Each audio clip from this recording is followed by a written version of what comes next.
Hey guys, Ed Hubbs from Full Blown Customs. We got a panel right here that we're just starting to Scotch Brite.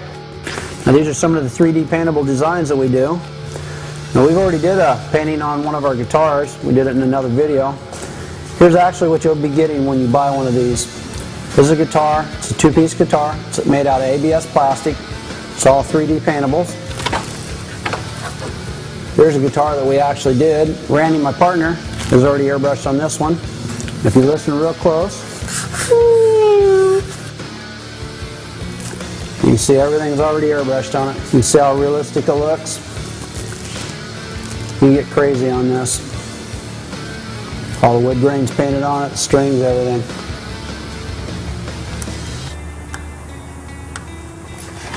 What we got going back here, these are all our new panels. This is one that I already airbrushed just to throw a little more design on it so you can see a contrast. This right here is actually what you will be getting if you purchase one of these. You can see how thick all this is. It's nice and 3D. Basically what I do is I Scotch Brite them, wipe them back down, spray some plastic adhesion promoter on them, and then just base coat on top of them. This is one that I just did. Took down to Anaheim, had Bugs do some pinstriping on it for us. I did the water effect here in the background, and he did all the pinstriping on top. This one that I had Jeff Styles do, and this is just on a plain white board.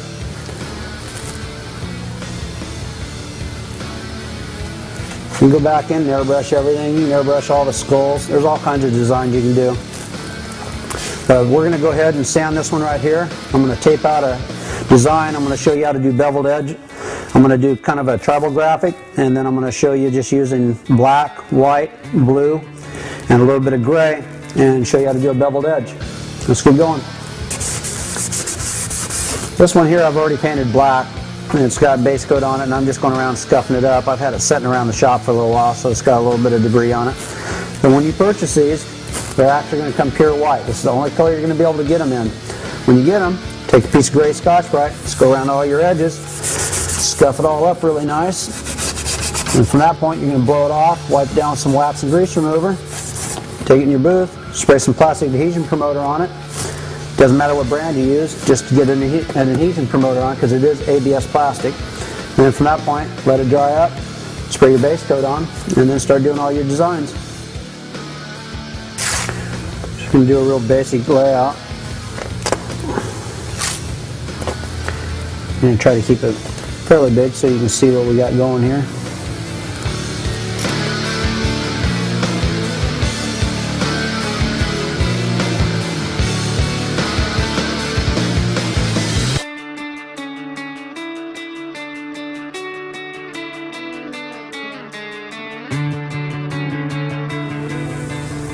And when we lay all this out, we're going to do all our beveled edge on the inside of all this. So we'll just spray our color down, and then we'll go back in and bevel the entire edge here.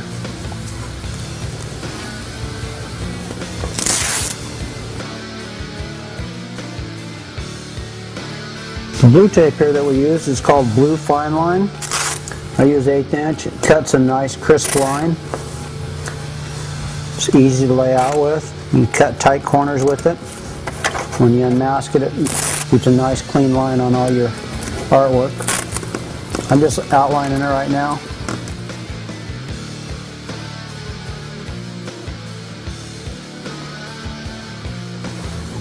I'm just laying out some 1/2 inch around the edges of my blue fine line, just kind of splitting the line there. Make sure you don't get any overspray.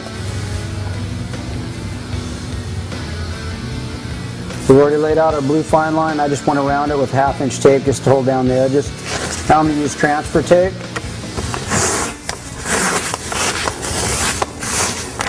Put that back over it. Push it down in the middle. Squeeze out all your bubbles there. And what I'm going to do is I'll cut out the design from there using a razor blade or a razor knife, whatever you want to use. The reason I put the 1/2 inch tape around there is just so when I cut the fine line out, or when I cut the transfer tape out here, I got a bigger line to cut on without cutting through into my surface. You don't want to push too hard, but you want it hard enough that it'll cut through the transfer tape to peel it up. Got a new blade here, and we're just going to press heavy enough. You can feel it as you're pulling the blade. You don't want to press too hard, but you got to press hard enough that it'll cut it.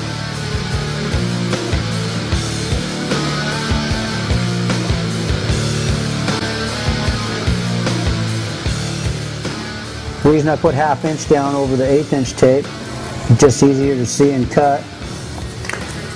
And especially for beginners, you don't want to try to cut right on an 1/8 inch tape, because if you're not good starting out, you can mess up your whole project. So this is just an easier way of doing it.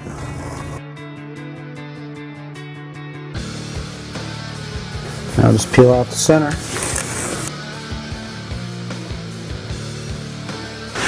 Now just mask your edges off and you're ready to go.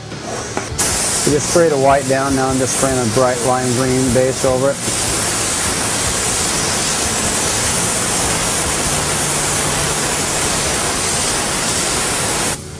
Just let it dry up a little bit.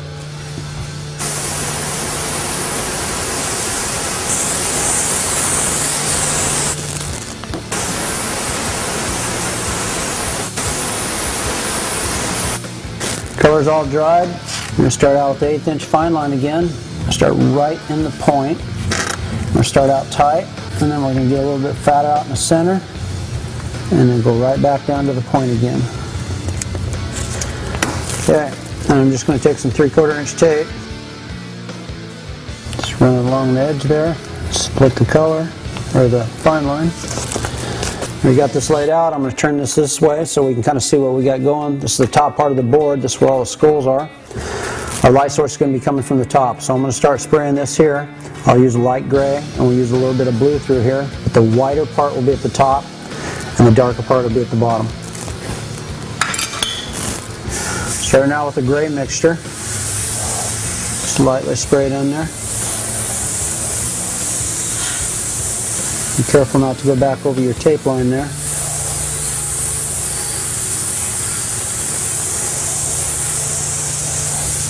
I already sprayed some down here, but it was a little too dark, so I lightened it up. You want a light gray.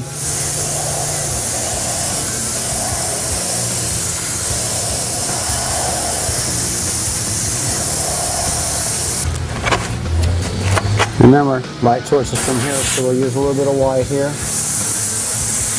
I'm just going to kind of streak it back and forth through it. There's a lot of different ways of doing this. This is just one way I'm showing you.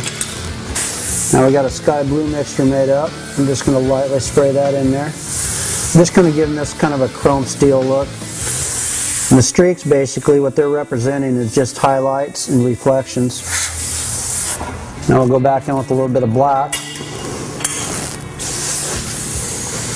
Black down towards the bottom. We're still going to do some streaks.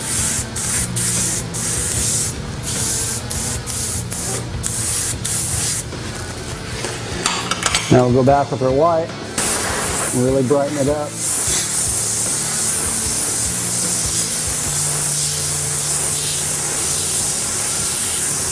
Like right in the center there where the main reflection is, I'll get that really bright. And right towards the end.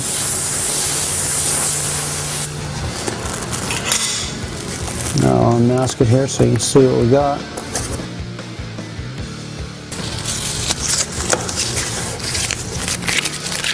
And this is unmasking up against the black. It'll look really cool.